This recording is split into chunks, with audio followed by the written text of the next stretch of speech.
Limitless Wrestling fans. It is episode 50 of the Limitless Wrestling Podcast. Jon Alba and the czar of Limitless Wrestling, Randy Carver here. 50 episodes, Randy. We made it. We're like 2 away from syndication. Wow. Is that true? No, well, it depends how you break it up. If you do 50 split episodes, that would get you to 100 miniature episodes, which would get you syndication. Okay. And we're moving in the right direction. And we go then. about an hour, so you could say like a half hour would be an episode. So, syndication's almost there. We're getting there. Yeah, man, what's going on? It's been a couple weeks. I know things have been a little crazy, but we got a packed episode today. Lots to get into. It's Star Wars week. Have you seen Star Wars?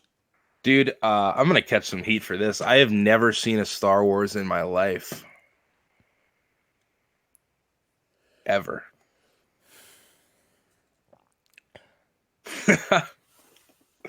And you say that I'm the heel on this show?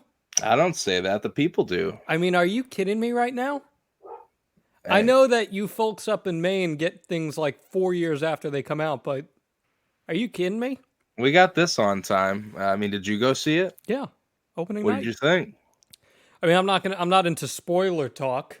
No, but, don't spoil it. Just tell me what you thought of the movie. I quite frankly, while I did not hate it, I certainly did not like it. And, of course you did. No, and I'm not in the minority here. Okay. Here. I am right now. It's in around 57% on the tomato meter, and you know what it is. I'm a professional storyteller, Randy, and I know that in storytelling you have to take risks, and you have to. You can't play things so simple and that's a big thing for me. And I also hate retconning in any series. And they set out to tell you that everything you saw in the last movie didn't matter. So it's like, okay, well, then why'd I waste my time with it? Okay, so, that's fair. I've heard every end of the spectrum on this. I've heard people who absolutely hated the movie, and I didn't hate the movie. It was fun. But people who hated it to people who think it's the best in the series, which I think is insane, but that's besides the point. As someone who's into storytelling yourself, you really should probably take a dabble into Star Wars. I will. I can't say I'm going to get right on that, but I might take a look at one. I don't know, man. It seems so deep now to dive into. I don't know if I'm ready for that. Everyone's got to start somewhere. Well, listen, here's the deal. I'm eating some popcorn. I've got a glass of Pinot Grigio in my hands because I'm Italian and it's the holiday season. And we are here on the Limitless Wrestling Podcast. Anything that you want to catch us up on before we dive into this week's episode? Well, this is going to be one of the last episodes of the year. I think we're going to conclude with the Year-End Awards ceremony or the announcement of the winners, I think, next week. But it's going to be one of the last ones of the year, and I think in 2020 I want to make it a resolution to put more time into this podcast for sure and get us back on a schedule and see if we can maybe pepper in some wrestler interviews. Yeah. I think especially with how like this Let's Wrestle and taping weekend worked out, I think there's definitely a lot of potential that we can start maybe a little mini interview series to get at least 1 a month done, maybe 2 a month with how it works out. But we have a lot of guys who end up staying for these studio tapings, and that gives us ample time to actually do something like this and with a microphone that's good and it's not going to sound like shit. So I think that's something I want to try to do, honestly. Hey, you're in the driver's seat here, man. I do my job, and I'm ready to go whenever, even with this asinine schedule that I have, the kind of schedule that makes me watch Starcade 97 at 10 in the morning on a random Wednesday, because that's what happened this past week, because members of the Living the Gimmick Patreon, Living the Gimmick has its own Patreon, patreon.com/Living the Gimmick. They get that kind of bonus content as low as $5 a month. We do watch-alongs. Starcade 97, Randy, do you know anything about that show? School me on it. You're the one who watched it recently. Of course. Well, Starcade 97 is, in my opinion, the beginning of the end for the company that was WCW. It is the long payoff of Sting and Hulk Hogan, and they screw up the finish. Are you familiar with this? Yes, I have definitely seen this clip. It was supposed to be a fast count, but Nick Patrick wasn't capable of doing a fast count, and he does a normal count, just a straight normal count, after Hulk Hogan takes 90% of the match, dominates Sting, leg drop, 1, 2, 3, brother. And Bret Hart comes down to the ring, says, no, it was a fast count. We're restarting the match. It was an Eric Greenleaf style move. And it is the beginning of the end. Plus, there was a Goldberg versus Mongo match. That was, to quote many in the business, the drizzling shits. So it was brutal, but you can check that out. A lot of fun. Patreon.com/Living the Gimmick. And we got year-end awards over there, too, including some decade awards, which I can't believe that we're already at the end of the decade here, Randy. But I had to muster up nominees for Match of the Decade and Pro Wrestler of the Decade. So before we hop into our Limitless stuff, who do you think was the Pro Wrestler of the Decade? Ooh. Because there's one runaway winner right now. And you can head over to Living the Gimmick on social media at the LTG Podcast, at Wrestle_React for Wrestle Reaction, and you can vote in these. Who do you think was the Pro Wrestler of the Decade? I have no idea. Really? Should I know? Like, should there be a runaway? I mean, it wasn't the first guy I thought of, but then when I really started to think about it, I was like, this guy had an unbelievable decade. And, I would say tangibles. What's that? It's including all the tangibles, not just ring work, but everything. I would say Seth Rollins has to be in contention. Seth Rollins is not in contention. Not at all. Right now, the runaway winner is Chris Jericho. And think about it. That's a good one, actually. Think about it. This guy, this decade, was in his 40s, okay? Going on 50. And he reinvented himself, 10 times this decade? And impacted 3 different companies, made a huge impact in all 3.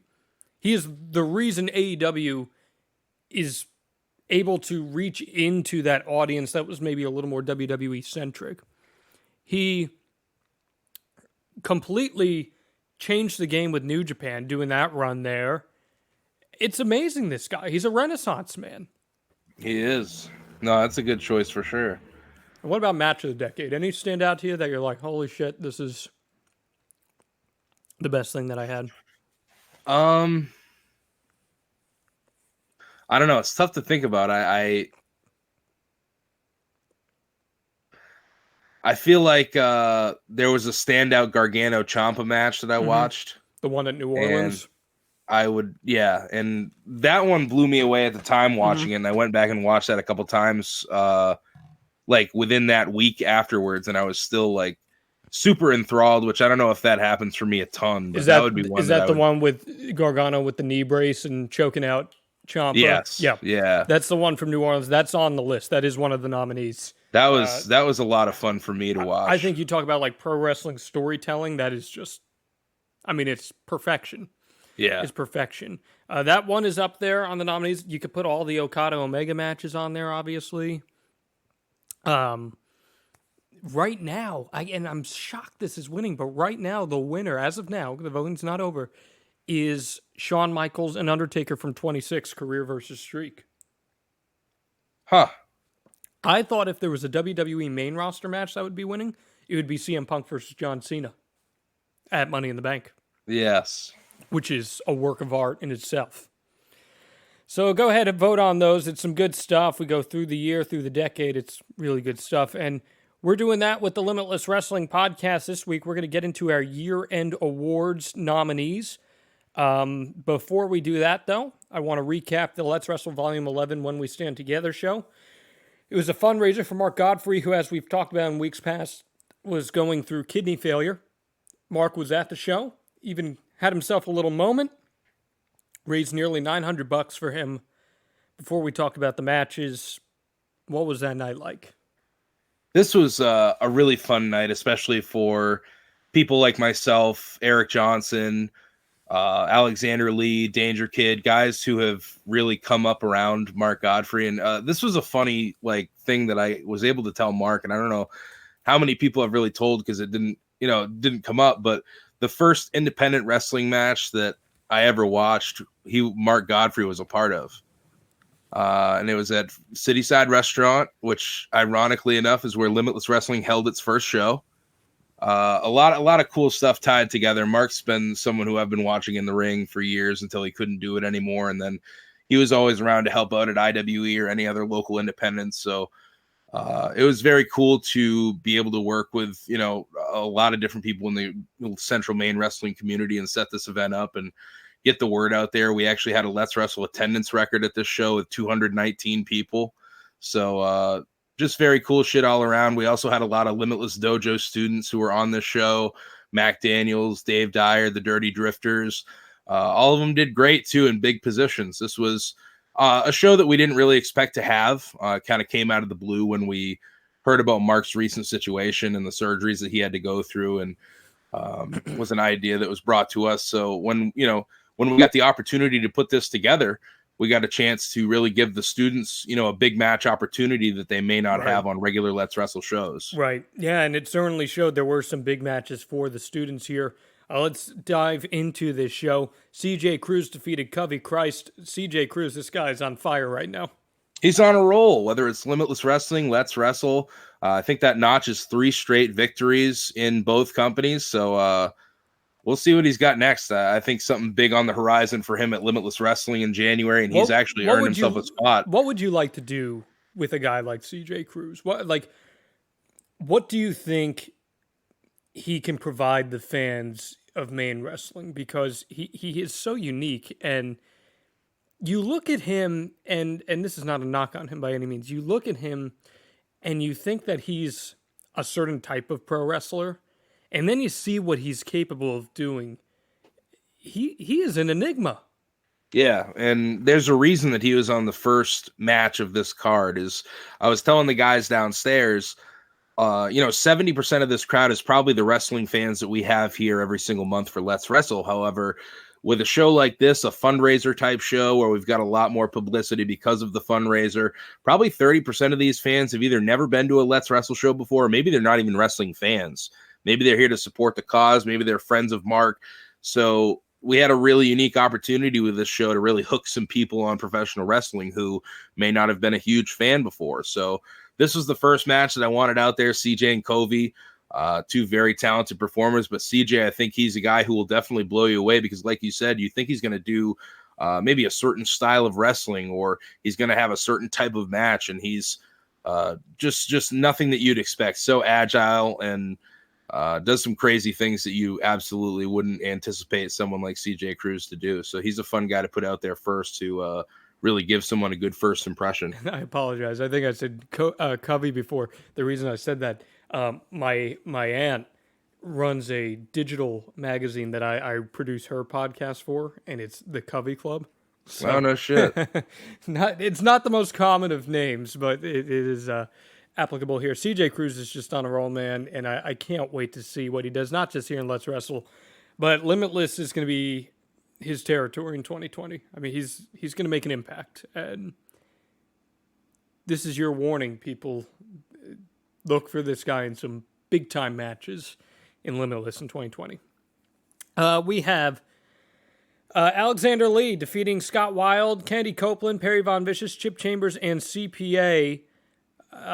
This was the Cluster Jam, correct? Yes, it was. How did Alexander Lee feel about going against Candy Copeland here? Well, I mean, I actually think they had the advantage because it was the 2 of them kind of against the world in this matchup. So I do think that they went in with an advantage. That quickly turned. If you were there in person, you saw Perry Von Vicious, Chip, CPA, and Scott Wilde come together and, go to blows with the 2 of them. But in the end, I mean, they got the win, so it couldn't have been too bad for them.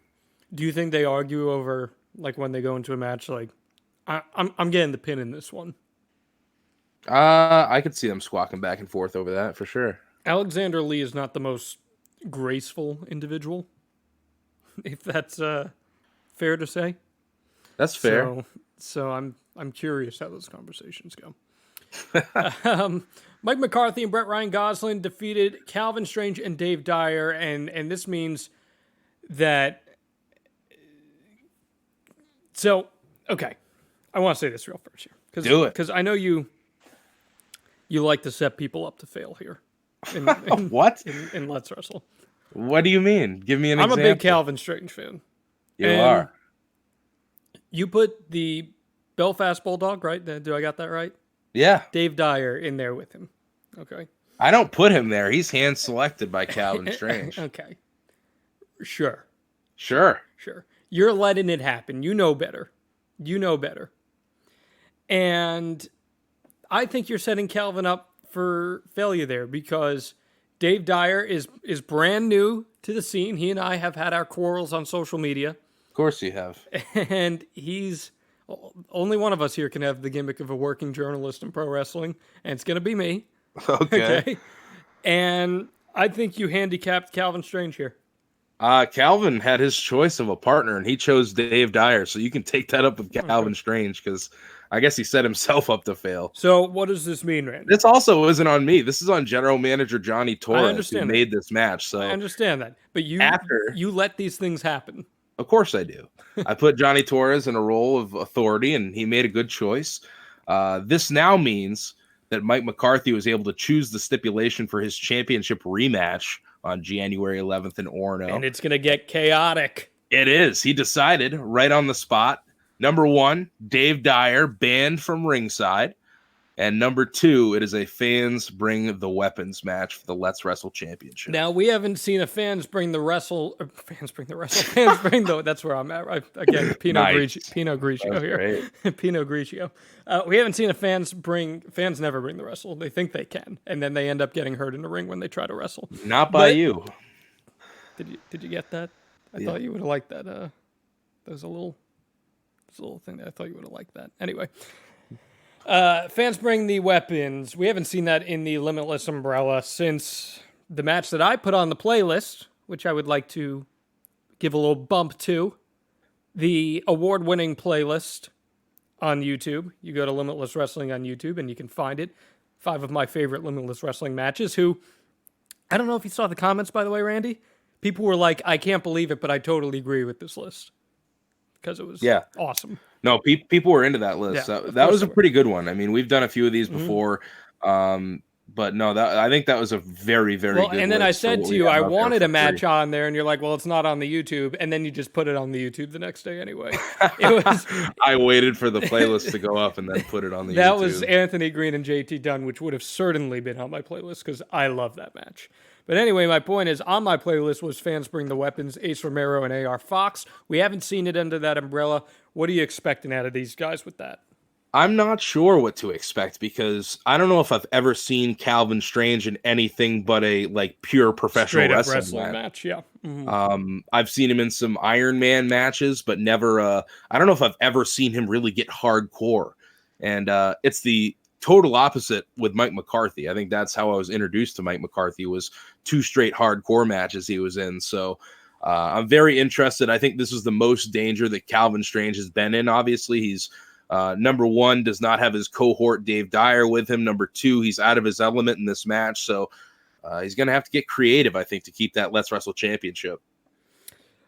So here's a match I can't wait to discuss. I can't wait.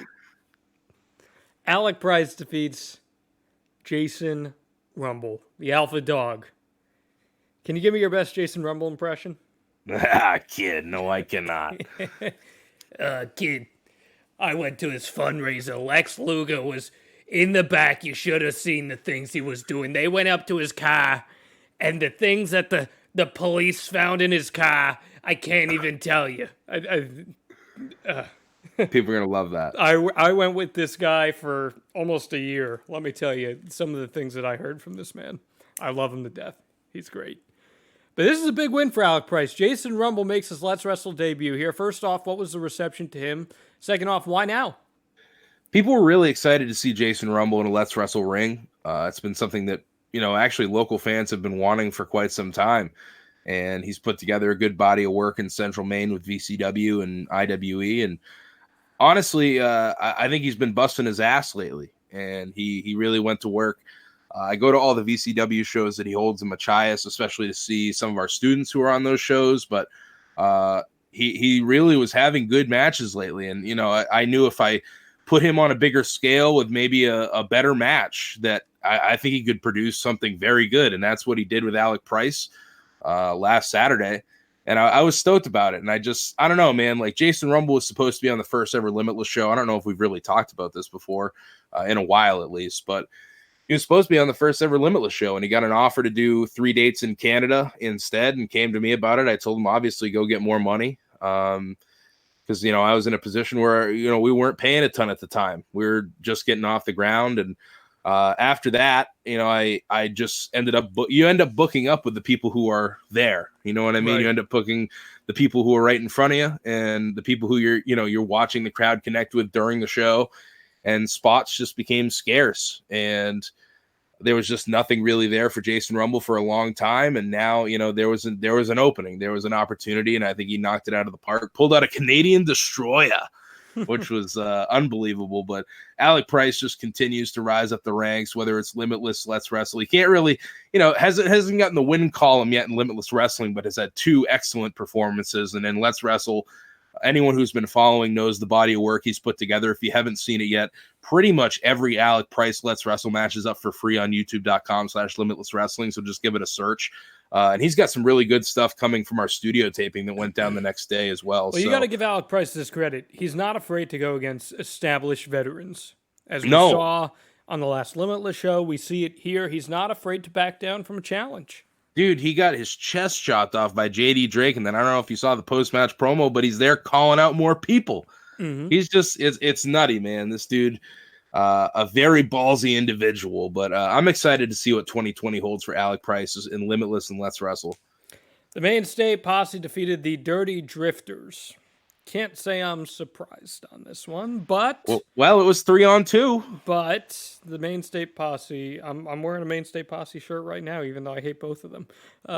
They are still the kings of Maine, if you will. The Dirty Drifters, what'd you make of their performance here, even losing in the 3-on-2 affair? I was very impressed because this was really one of the first big match situations they've been in. I feel like their debut was also a big match situation against the Stigma, and they knocked that out of the park. Yeah, well, they did a freaking tabletop in that match. They did. They kind of made themselves that night, and it's a good thing that they had that strong debut because, in my opinion, they did have a couple rough outings after that, and it's understandable. You know, Jacob Drifter has only been with us. I think he's been training with us coming up on a year. Doug Weiser, he's just over a year training with us, and I'm excited to get Ike the Bite into something as well because Ike has been showing up at Limitless, Let's Wrestle shows, whatever, for literally fucking years, just helping out. You know, he's there to do whatever, and he does that with a lot of different companies around New England. He's a workhorse, so I was impressed with him too. I was impressed with all 3. I mean, there's still a lot to work on. Did Ike face Brandino in a studio taping? Did I see that correctly? Yes, it was Ike Brandino and Dan Terry. That's just right. Went up the other day. That's right. But yeah, I mean, I was delighted with this one. It wasn't the cleanest Dirty Drifters performance, but it's the Dirty Drifters, so it'll never be clean. But no, it was a fun match. This one's going to be up for free, I think, within a week or 2. So definitely check that out if you want to get a feel for some new guys coming out of the Limitless Dojo. Ike isn't a Limitless Dojo guy, but as I said, a New England talent who's really been busting his ass and helping out for a long time. So I'm really happy to be able to put him in a big situation and happy that he killed it in a big situation. You proud of yourself for that joke? Yeah, I thought it was pretty good. I didn't get a reaction from you, but I feel like people driving in their car are going to be like, no, that was pretty good because they're dirty. Yeah, because they're dirty. Yeah, I think I'm going to get a few people. Well, that's what happens with most people in Maine. They don't shower. They don't go to the dentist. Oh, my God. They don't do anything like that. Anyway. Good stuff. We had a tables match here, something a little different. The Stigma defeated the Syndicate to retain the tag team championships. The Syndicate are no doubt a threat, but I feel like they're still lacking that big-time win in Let's Wrestle. They just can't seem to get out of their own way, and that's always the problem. Is like they have the numbers game most of the time. Almost always they have a size advantage too, with B.A. Tatum and Murdoch being 2 pretty big dudes. Not this time though. they just can't win the big ones. And that's got to be frustrating to hear and frustrating to feel for them. But they get so close. They felt like they got screwed out of the original Let's Wrestle Tag Team Championship 4-way tag, which, some would say they did. And then this, they got to this rematch. And unfortunately, the Stigma got to choose the stipulation, and it played in their favor. Well, putting Eric Johnson through a table is not easy. That would be a tough task. Probably the only way you could do it is if you stand the table upright. I don't see anyone power bombing Eric Johnson through a table. I don't either. It'd be impressive. So, yeah. So what's next for the Syndicate, you think? I'm not sure, man. I mean, there's some cool matches I'd like to run. I think the Syndicate versus the Dirty Drifters would be a lot of fun. So I'm not entirely sure. I think they're definitely, at the back of the line for a tag team title shot coming up. So maybe it's a divide and conquer situation. Do we have to claim a number one contender here? We do. That's going to be coming up after the Rumble. Once the Rumble is all over, I think in February we're going to have a number one contenders tag team gauntlet. Okay, a gauntlet. So, all right. Yeah, something fun coming soon. So I think we're going to really be scouting around throughout the month of January to see bring some new tag teams into Let's Wrestle. And there's a lot here who are waiting for a shot. Like, I don't know, Ken Lee, the Maine State Posse, just to name a few. So there's still teams around. Mad, Mutually Assured Destruction. I mean, the Drifters could make a claim, I suppose, but hey, let this be an open call. If you're a tag team that's hungry for some gold, thinks you can show out, where should they find you, Randy? They can DM any of the Let's Wrestle social medias. So Let's Wrestle on Facebook, Let's Wrestle 207 on Twitter, or just email randycarver@yahoo.com with a booking inquiry. We're on to glass of Pinot Grigio number 4 here. Wow. Rolling deep, Jon Alba. Excellent.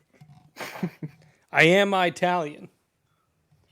Look, the more glasses deep I get, the better this podcast gets. All right, so, that's fair. That's fair. Channing Thomas defeated T.J. Crawford. I'll be honest, this is one match I didn't get to see nearly any of. We had to get... Basically, I was chatting with Mark Godfrey the entire time. Well, we didn't even talk about the Mark Godfrey thing. He had just gone into that tables match and super kicked Owen Brody and B.A. Tatum. There was a Greenleaf got speared out of his shoes by Brandino Davis. Good. Head off the turnbuckle and everything, might knock some sense into him. Excellent. And once that happened, we had Murdoch arise from the dead, who had been thrown out at the beginning of the match. That prompts Mark Godfrey to get into the ring and start throwing some super kicks. It was madness. Because of that, I didn't get to see much of this match. I heard Channing picks up the win with some shady tactics along with his partner, Alec Price. They're a pretty dominant unit right now in Let's Wrestle. But another big win for Channing Thomas, who I've been impressed with lately. Just made his Beyond Wrestling debut, I guess, on Uncharted Territory this week as well. So I'm happy for Channing because he's someone just like Alec Price who has had a really big 2019 in Let's Wrestle, made his Limitless Wrestling debut this summer. So I think there's definitely a lot there for Channing Thomas in 2020, and I think he could be someone you could be seeing Limitless Wrestling a little more. And then from the main attraction to the main event, Mac Daniels does not get the win against Luke Robinson. But Randy, what a showing by the main attraction. No, I'm with you, man. I was very impressed. Luke Robinson, incredible shape as usual. I don't know if he had really any ring rust. I don't know if he was working out before this match, but he kept right up with Mac Daniels every step of the way. And Mac's a guy who's obviously, as we've talked about, been wrestling every single weekend now for a number of months. So a very fun contest. This is going to be one that's going to be up on YouTube for free very soon as well. I talked to Luke Robinson after the match. We may have more of him in Let's Wrestle coming in 2020. Okay. So this is a rematch I'd like to run, to be perfectly honest. Let me tell you this. Mac Daniels and I consulted directly about this match. Oh, did you? Before and after. Okay. Especially after. And even though he didn't win, he told me that a very prestigious member of the Let's Wrestle locker room came up to him after the match and said that could have been a big-time match on any major independent show in New England. Wow. Right now. Big And praise. and it is big praise. And I'm so proud of this guy. And I know he didn't get the win, but this is your first time being really tested with a true main event player. And he shined. He shined. He held his own and he shined. And Randy, he is going to win Let's Rumble. He's going to. January Big 11th. prediction. January 11th. You want a bold prediction? He's going to win. Wow. And he's going to punch his ticket to challenge for the Let's Wrestle Championship. And 2020 will be the year of Mac Daniels. You're just throwing it right out there, and I'm not surprised at all. I'm telling you straight up. I'm Yeah. not stealing the whole Paul Heyman. This is not a prediction. It's a spoiler gimmick. I'm just telling you straight up. Mac Daniels is going to be the main attraction in Let's Wrestle for all of 2020. If he's not signed by the end of 2020, because quite frankly, you'd be lucky to still be using him at the end of 2020. I mean, he's got the chance, man. He did punch his ticket to Let's Rumble, so he is in the 2020 Let's Rumble match. Let's talk about Let's Rumble. What the hell can we expect with it? Well, we're going to have match announcements kind of coming throughout the week, but we've had some talent announcements so far. Ava Everett's going to make her return. Fuck it, I'll announce one on the podcast. Okay. Limitless Wrestling World Champion Anthony Green will be in attendance, making his return. He will also be in the Let's Rumble, so he could be the number one contender for the Let's Wrestle Championship, trying to go for all the gold. Why don't you tell people how Let's Rumble works? So, any competitor can enter. Really, anyone associated with Let's Wrestle. As last year, we saw the ring announcer Ethan Scott make his Let's Wrestle debut in the Rumble. Also, the quickest entrant in the Rumble ever. I believe he was in there for 4 seconds. But a valiant effort nonetheless. How does the Rumble work? Because we get these questions all the time. Whenever we do an Ask Limitless, people always ask, when are we going to get a Battle Royal? When are we going to get a Royal Rumble? So tell people here. So this is this is a yearly thing now as of last year. It's a 30 competitor over the top rope Royal Rumble style. We call it Let's Rumble because it's fucking called Let's Wrestle, and it's kind of cool. I think Ethan Scott named it as well, to be honest.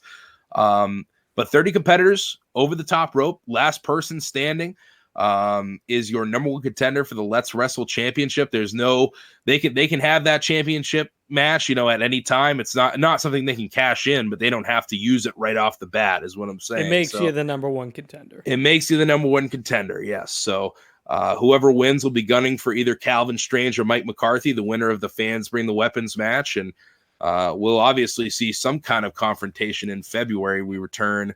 I'll wait to give the date on that, but Let's Wrestle is going to be a lot more frequent next year, as is Limitless Wrestling. Have you decided on how many minutes between entrants this year?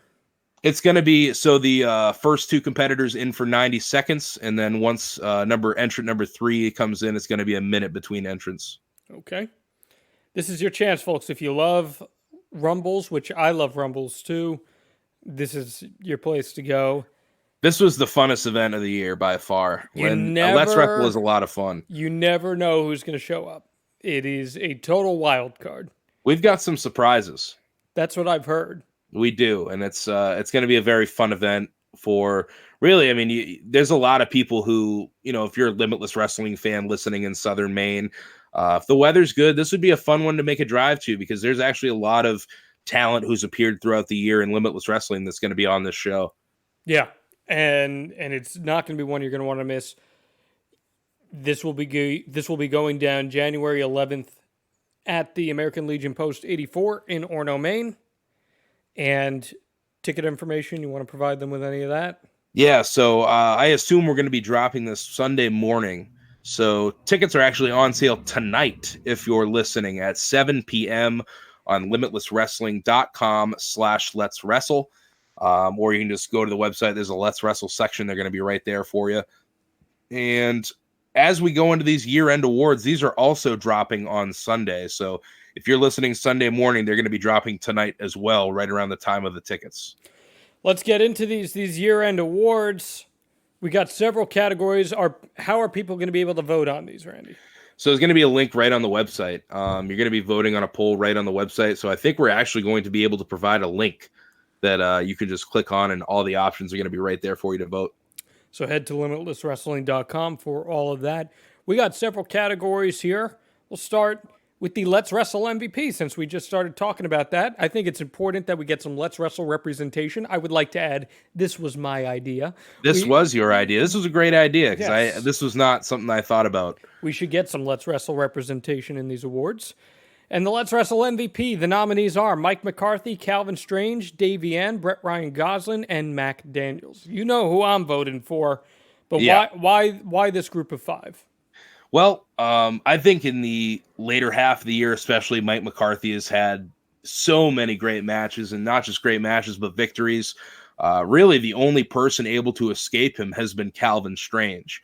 And Calvin's obviously on this list for a dominant championship run throughout the year. Obviously, the end of the year did not end as he had hoped. No. With a loss to McCarthy and BRG. But still, Let's Wrestle champion since May.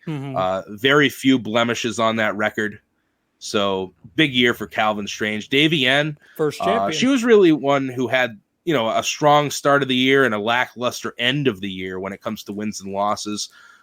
Becoming the first ever Let's Wrestle champion in the Rumble. That's important. Absolutely. And not just, she also defended it against another nominee on this list, Mike McCarthy, successfully. So, and her and Calvin Strange had a banger of a match for that title, too. They did. Calvin barely got past her, but a very strong start to the year for Davey Ann. Same with Brett Ryan Gosselin, who was actually, with Let's Wrestle at the beginning of the year, gone for a period of time, and then comes back and has been basically untouchable. Beat your boy Mac Daniels, as we said earlier, teamed with McCarthy, defeating the Classic Core. That didn't happen. It did. It's online for free. I don't. No. And your boy Mac Daniels. Well, yeah, you can put him over. The winner of this award, the main attraction, the best looking man in all of Maine wrestling. He's better looking than you. He's better looking than me. I'll admit it.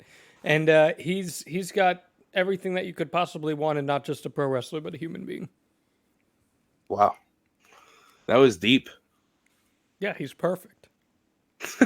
And he's going to win Let's Wrestle MVP, because I'm telling you, people will vote for him. We'll see. If you want to catch up, though, on anything these 5 have done throughout the year in Let's Wrestle, we have playlists for all the Let's Wrestle shows on youtube.com/limitless wrestling. And a lot of matches from all 5 of these competitors are on there, so check them out. Everyone is entitled to their own opinion. I genuinely believe that. Of course. But sometimes opinions are wrong. And anyone who has a wrong opinion of Mac Daniels will learn in 2020 why he is not just the main attraction, but he's the main event attraction. Okay? You got it? Okay. Good? Sure. Great. Breakout Star of the Year for Limitless Wrestling. Christian Casanova, CJ Cruz, Alec Price, Daniel Garcia, Kevin Blackwood, DL Hurst. This is a super tough category to vote in. I think this is one of the toughest categories of the entire thing. And this is something I do want to say this before we get too deep. All these categories, all these nominees, we had a small group of people, I would say 10 to 12, that I spoke with about different ideas for panel, if you will. Yeah, different ideas for categories and nominees. So if you do feel that we gypped anyone out of this, shoot us a tweet at LW Maine. But I do think this is pretty thorough. Can you put a writing category on any of these? I mean, sure. I'm gonna see what I can do tonight. I'm gonna screw around with it, but I assume that's a possibility. See if maybe you can put a write-in on, just in case anyone. But I mean, I don't think any of these are wrong. I think all of these guys are legitimate candidates for this category. I totally agree. What I was more getting at is, I think most of these categories are extremely tough, but I think this is one of the toughest ones. I got to be real with you. This is probably a 2-horse race for me. Maybe 3 between Christian Casanova, CJ Cruz, and I'll throw Kevin Blackwood in as well, because Kevin Blackwood had a hell of a year. Yeah, he did. But CJ Cruz just captivated me, and every time I watch this guy, I think there's something special. And you know how high on Christian Casanova I am. I think he's a legitimate future top star in pro wrestling. Absolutely. So this is a tough category, and I mean, who do you think? Not necessarily who you would vote for. Who do you think is going to win this one? This is tough because, I mean, you mentioned the three people who you think are front runners. I would think DL Hurst is there in crowd support alone. And I love DL Hurst. I think he's great. Daniel Garcia is undefeated in Limitless Wrestling this year, which I think is a little overlooked. But I think Daniel Garcia puts himself a little behind for only having 2 matches since his return in Limitless Wrestling.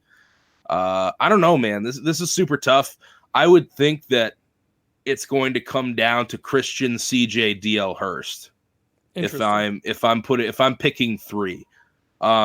Kevin Blackwood and DL Hurst are right on the same level for me because I think Kevin Blackwood just has such fan support as well, especially after everything he's gone through this year to make such a triumphant return, get to the finals of the 2019 Vacation Land Cup, defeated JT Dunn on the biggest Limitless Wrestling show of all time. He had a hell of a year, but I'm not sure. This is a tough category. It definitely is. I'm really curious who's going to win this one. Newcomer of the year: Dan Moff, Layla Hirsch, Oswald Project, Jody Threat, Masha Slamovich. I'm going to be real with you here, and I really did like Oswald Project a lot. I'm not sure he belongs on this category. I think you would think he belongs if you were in the building that night. Yeah. I mean, I watched it. I watched it. He's great. He's awesome. But I don't know. Just track record-wise, I don't know. I feel like everyone else on this list made more of an impact. But I know Oswald Project's going to be back. He's going to have a great 2020. I'm stoked for him. This is not a slight on him. I just think maybe you could make the argument for a few others. That's fair. I think Oswald makes this list because out of most of the people who debuted throughout the year and only had 1 match with us, I think he was the most requested to come back. Interesting. And I think he made such an impact on a debut when it's very tough to make an impact on a debut alone, nonetheless in a 5-person scramble. I think that speaks volumes to what Oswald Project is going to do with us in 2020. And I think it speaks a lot to how the crowd really did take to him in one night, when that's not always the case for some of these wrestlers. That's certainly fair. Most hated of the year. I love this category. I should have added you to this category. Do you think I still should? John?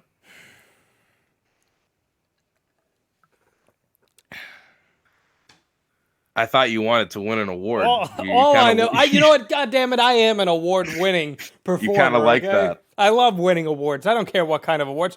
Throw me on this list. All right. I'm doing it right now. All right. Great. Jon Alba, Alexander Lee, Jeremy Leary, JT Dunn, Joey Eastman, MJF. I'll tell you what, man. All I know is I marched into that American Legion Post 84 in May, and those fans were eating out of the palm of my hand, and I told them I didn't miss a single one of them. And instantly, without hesitation, the boos rained down. That's all that matters to me. This is a tough one. Joey Eastman is scum. We all agree on that. Yeah. Alexander Lee proved he's scum this year. I didn't know if Alexander Lee was going to make it out of the building in July. Mm-hmm. And I same with Joey Eastman, is he already had the prior hatred from everyone, and then he orchestrates this whole thing with Alexander Lee. I don't know why Brandon you're not Kirk. printing Joey Eastman shitweasel t-shirts, because that's still a thing. I know. MJF obviously had some nuclear heat, but to his credit, he shook Anthony Green's hand. He did, but there was, speaking of not thinking someone was going to make it out of a building, hooked on a Friedman in May. Yeah. After that match with Ashley Vox, the video's gone around of the trash and the bottles being thrown into the ring. Yeah. And he loved every minute of it.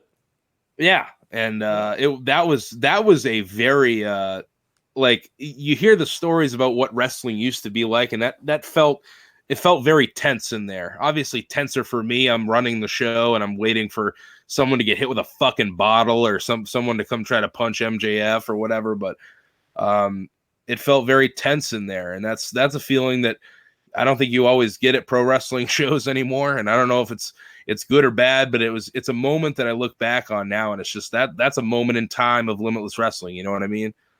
Sure. No doubt. Jeremy Leary got his comeuppance this year. Yes, what a moment that was. And that speaking of which, that's a little foreshadowing there because that's one of our nominees for Moment of the Year. Jeremy Leary getting his head shaved is up for Moment of the Year. Some really good ones here. Chris Statlander destroying Ashley Vox and challenging her to the Last Creature Standing match, which, man, you want to hear a crowd turn on an individual? Go watch that clip, because that clip is up on Limitless social media, and it is insanity. Limitless Wrestling debuting at the Portland Expo. That was obviously the anniversary show. Anthony Green winning the Vacation Land Cup. Alexander Lee turning his back on MSP and joining Joey Eastman. And then MJF becoming the Limitless Wrestling Champion. These are all massive moments, no doubt about it. Me going by it, this is tough. I think it's between Alexander Lee turning his back, Anthony Green winning, and Chris Statlander turning on Ashley. Really? Yeah. I would see. I thought MJF becoming the inaugural champion would be up there because the anticipation for that championship belt was years. And I get it. I'm with you though on the Alexander Lee Maine State Posse thing. That was your Marty Jannetty or your Marty Jannetty Shawn Michaels moment, you know? It was absolute craziness. And Chris Statlander dropping Ashley Vox off her shoulders too. I'm really interested to see what people choose here. I'm extreme because this is one of the categories we just couldn't narrow down, so there's more options than some of these. But I'm excited to see what people choose here. Match of the year. Can't wait to hear what people choose here as well. Unsanctioned Ashley Vox and Chris Statlander Limitless Wrestling Championship match, the Fatal 4-Way. Ace Romero, Anthony Green, JT Dunn, and MJF. MSP versus the Workhorsemen. Ace Romero and Dan Moff, and then Last Creature Standing, Ashley Vox and Chris Statlander. So they are nominated for two of them. That's your Gargano Ciampa feud of Limitless Wrestling this year. Yeah, I would say so. That's one of the biggest feuds I think we've ever had. And I told you, I actually like their unsanctioned match a little more. I love the Last Creature Standing match. Yeah, you mentioned that. But I liked unsanctioned a little more here. I think if I had to vote, I think it's going to the unsanctioned match. But I love all these. I think these are all great match choices. Anyone standing out to you in particular? Truly, no. This was tough to narrow down because there was, I think there was eight or nine options that were very frequently put in there. But I really loved Last Creature Standing. I feel like it was a very emotional match. I loved MSP and Workhorsemen because I think that might be the best tag match in Limitless history. I would definitely say it's up there. That was incredible, and I think the 4-way for the championship was really good too. It's very tough to narrow this one down. And Ace Romero, Dan Moff was just everything you'd expect it to be. So yes, that's on here because a lot of people like more than usual. Because some people will, I love when people tell me what matches that they like from shows. But this was one that people were saying that's the best match I've ever seen at a Limitless show. Like numerous people. So I felt like that definitely, because in the moment, like that was a big spot to put them into. That was the first match that, our biggest crowd ever was seeing at the Portland Expo. And I think it was emotional for the competitors. And I think especially longtime Limitless fans, a very emotional match for them, seeing Ace Romero, who has been a part of Limitless Wrestling since day one, in a spot like that, just killing it with Dan Moff. Yeah. Tag team of the year, we got the Kings, MJF and JT Dunn, the Mainstay Posse, the New Hart Foundation, Davey Boy Smith and Teddy Hart, and the Butcher and the Blade. Let's talk about the Butcher and the Blade because we really haven't had a chance too much since they debuted in AEW. I crack up every time I hear the moment of Excalibur saying, it's the Blade. I think that is great. But when these guys debuted on camera in a big role, I was like, man, this is just another example of what Limitless Wrestling does well, man. And that's just helping talent get great exposure, and then they further cement themselves as players in the pro wrestling scene. What a year for these two, huh? Yeah, and I honestly had zero idea that was happening. Well, you told me you didn't even know that John Silver was going to be part of the Dark Order. No. You had no clue. No, zero clue. I had to tell you that happened. Yeah. You were like, what? I'm stoked for these dudes because Andy Williams, one of the nicest dudes who we've ever had in, and he's caught on so quickly. He's only been wrestling a few years now, and Pepper Parks is someone who has really put in so much time and has helped like the guys who we have in from Buffalo, like Daniel Garcia, Blackwood, Puff, Kevin Bennett, any of those Buffalo crew guys. Pepper Parks has helped them so much, and he's been a mentor and trainer to those guys. So to see, two really good people in the business who have reinvented themselves and they're just doing some really good shit right now. To see them get an opportunity like that is amazing. So I'm very excited for them, and I think they had a good year of work in Limitless Wrestling as well. I think the Butcher is one of the best looks in all pro wrestling. I agree. So you can't say it's not legitimate. Right, I know, right? This is a tough category, but I got to tell you, I think MSP wins this one pretty handedly. You do? Yeah, I do. They had a great year after 2018, and we talked all on this podcast last year about how MSP really struggled for quite a while. They had the match with each other, obviously, at the Vacation Land Cup last year, and Joey Eastman tore them apart. But I think in the end, it ultimately made them stronger, with the exception of Alexander Lee. But I think made them stronger, They weeded out what they had to. And, things have kind of fallen into place. And I think truly they've become the top tag team in the Northeast. And I'm very excited to see the reaction to the match that they have in January when we announce that. I think we're going to announce that when the day this podcast drops, Sunday as well. So big match coming for them. I think a lot of people know what it is, but I'm not going to say it outright. 2 more categories here before we wrap things up. Show of the year. Snake Bitten, Welcome to the Dance, Hooked on a Freeman, the Vacation Land Cup, Know Your Enemy, Fresh Blood, and Twilight Zone. This is tough. I don't know. I fucking hate Snake Bitten. That's so why'd you put it up? Why'd you put it up for Show of the Year then? Because I'm putting every show because people, here's the thing is like people aren't going to hate the same things I hate because they don't know why I hate them. Right. Now I feel like I'm just talking to you, but I like bullshitting on this podcast. Snake Bitten had, when we're fucking building like a card, I kind of marry myself to the card that we have built because like everything's going somewhere for a reason. And when shit gets fucked up, I don't mean to swear so much, but when shit gets fucked up, well, dude, those first 3 shows of the year, it was just nonstop. Even the first 4 shows of the year, we named this show.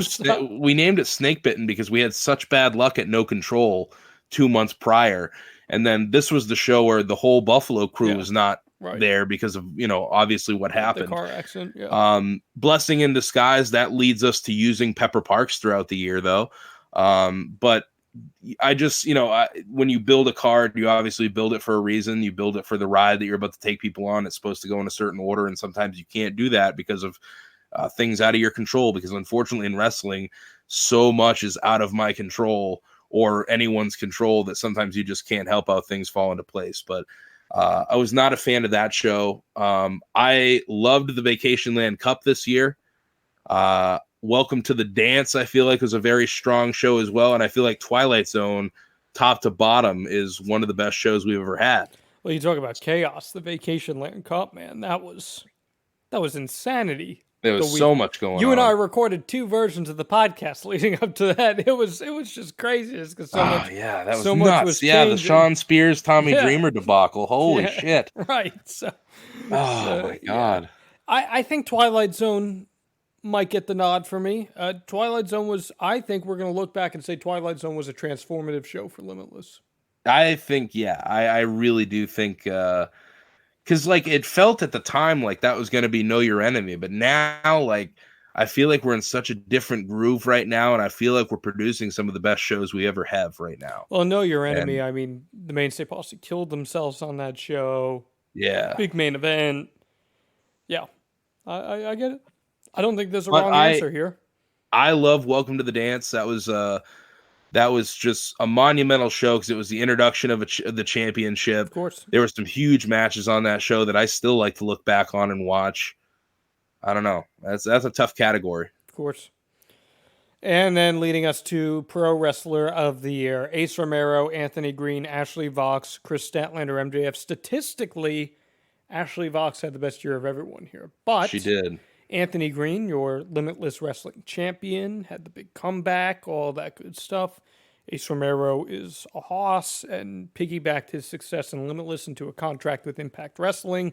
Chris Statlander piggybacked her success into a contract with AEW. And MJF is MJF. We know his deal. So I think all 5 of these nominees are certainly worthy of some contentious debate. This is a tough one, but I gotta be real with you. For me, it's Ashley Vox. It's a fair pick. I think this is the most interesting category because it's really going to depend on what your standards are for voting. Are you going by the record, the win-loss record, which I can give you them real quick? Ace Romero 4-3 on the year, Anthony Green 6-2, Ashley Vox 7-1, Chris Statlander 4-3, and MJF 3-1. So if you're going on that alone, Ashley Vox did have the best year. Are you going on, I don't know, maybe who your favorite is out of the 5? I'm going to be real with you. I love Anthony Green. You know I do. He's one of my all-time favorites. He's amazing. He is authentic, but I don't think you've ever had someone as authentic as Ashley Vox. She is, what you see with Ashley Vox is who she is. That is her. And I think the crowd picks up on that, Randy. I agree. And that's why she is so beloved. And she's main evented this year. Her lone loss came in the main event against MJF. She won both big blow-off matches with Chris Statlander. To me, man, this was her year. And that's no disrespect to AG. She is the top gunner in Limitless Wrestling, in my opinion. That's fair. And I think, like, it's an interesting category because I think all 5 had one of their, if not their best years in Limitless Wrestling this past year. So I'm very interested to see who people go with. And again, you could head to limitlesswrestling.com, get your votes in. How long is voting going to be remaining open for? I think it's going to be a full week. So it's going to be Sunday to Sunday. And then the following week, we will talk about the results. And then Limitless Wrestling returns January 24th at the Yarmouth Amvotes Post 2. Flirting with Disaster, the debut of Flying Brian Pillman. Can't wait for that. We're going to see Anthony Green defend his Limitless World Wrestling Championship versus Christian Casanova and Ace Romero. Lots of big names announced for this one. Pillman, as I said, Danhausen, Daniel Garcia, the return of All Ego, Ethan Page, JD Drake, John Silver, Josh Alexander, Josh Briggs, Kevin Blackwood, Oswald Project, Puff. What are you thinking that we're going to get out of this show, Randy? Because this is looking like a big one. Anyone who's been following some of the promos we've been posting lately, John Silver put out an open challenge to Puff. So I think we're finally going to get the blow off of the thick boys here that we've been looking for since the Vacation Land Cup, I think. And who knows, guys, this could be the last time we see John Silver in Limitless Wrestling. It very well could be. I'm not 100% sure of his contractual situation, but I do know that he signed to AEW, so congrats to John. And I do hope that we can keep him around for more. But if this is the last match for John Silver, what better match for it to be than against Puff? No doubt about that. LimitlessWrestling.com for tickets to that. Another successful sale, Randy? Yeah, we've only got 140 tickets left as of now, and they've only been on sale. I feel like it's only been a week or so. So if you want to jump on that soon, limitlesswrestling.com/tickets. Going to be a huge way to start the year, so you definitely want to be there. And on top of that, Let's Rumble once again debuts on January 11th. The 2020 incarnation debuts, I should say. On January 11th, 2020, limitlesswrestling.com. Tickets will be available for that. 2 just awesome shows coming up in January that you are not going to want to miss. And like I said, man, you never know what's going to happen in the world of Limitless Wrestling. Randy, anything you want to say to these fine people as we approach the holidays here? Nothing more than that. I hope everybody has a very Merry Christmas and a very happy holidays, whatever you celebrate. If anyone was doing any last minute ordering, I did send out orders today, which we're taping this on Saturday. You can still order. I just don't think it's going to be there in time, but we are shipping out on Monday as well. So If you're looking to get anything, go ahead and grab it. We do have a couple sales going on right now on the website. So other than that, happy holidays, and we'll be seeing you after with the final podcast of 2019, which will be the 2019 Year-End Awards. We may have a couple special guests for that too, so Stay tuned. Fantastic. We'll see you guys on the other side.